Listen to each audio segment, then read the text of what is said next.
கர்த்தருடைய பரிசுத்த நாமத்திற்கு மகிமை உண்டாகட்டும். இன்றைய நாளிலும் கர்த்தர் நமக்கு தரக்கூடிய நல்வார்த்தை ஏசாயா 41வது அதிகாரம் 10வது வசனம். நீ பயப்படாதே, நான் உன்னுடனே இருக்கிறேன். திகையாதே, நான் உன் தேவன். நான் உன்னை பலப்படுத்தி உனக்கு சகாயம் பண்ணுவேன்.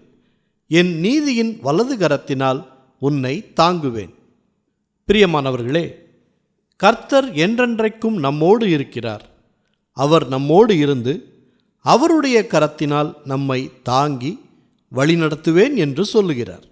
கர்த்தர் என்னோடு இருப்பதால் நான் எதற்கும் அஞ்சமாட்டேன் என்று உங்களுக்கு பயத்தை கொண்டு வரும் சத்ருவை நோக்கி சொல்லுங்கள். சூழ்நிலையை பார்த்து கடிந்து கொள்ளுங்கள்.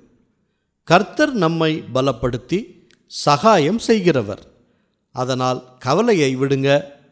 கர்த்தருடைய வார்த்தையை விசுவாசிங்க, பலப்படுங்க. கர்த்தர் பெரிய காரியங்களை செய்வார். ஜெபிப்போமா. நல்ல தகப்பனே, இந்த நல்வார்த்தையை தந்ததற்காக நன்றி செலுத்துகிறோம். இன்றைக்கும் சூழ்நிலையை பார்த்து பயத்துடன் இருக்கும் மக்களுக்காக ஜெபிக்கிறோம். அவர்களோடு நீங்கள் துணையாக இருக்கிறீங்க என்பதை விசுவாசிக்கும்படியாக அற்புதங்களையும் அடையாளங்களையும் செய்து அவர்களுக்கு சகாயம் செய்யுங்க. சத்துரு கொண்டு வரும் பயத்திலிருந்து அவர்களை விடுவித்து சமாதானத்தினால் நிரப்புங்க. எல்லா துதி கனம் மகிமை எல்லாவற்றையும் உமக்கே செலுத்துகிறோம். இயேசு கிறிஸ்துவின் நாமத்தில் ஜெபிக்கிறோம் பிதாவே. ஆமேன், ஆமேன். இந்த நல்வார்த்தையை மற்றவர்களுக்கும் பகிர்ந்து மற்றவர்களுக்கும் ஆசீர்வாதம் கிடைக்கச் செய்யுங்கள். கர்த்தர் உங்களை அளவில்லாமல் ஆசீர்வதிப்பாராக.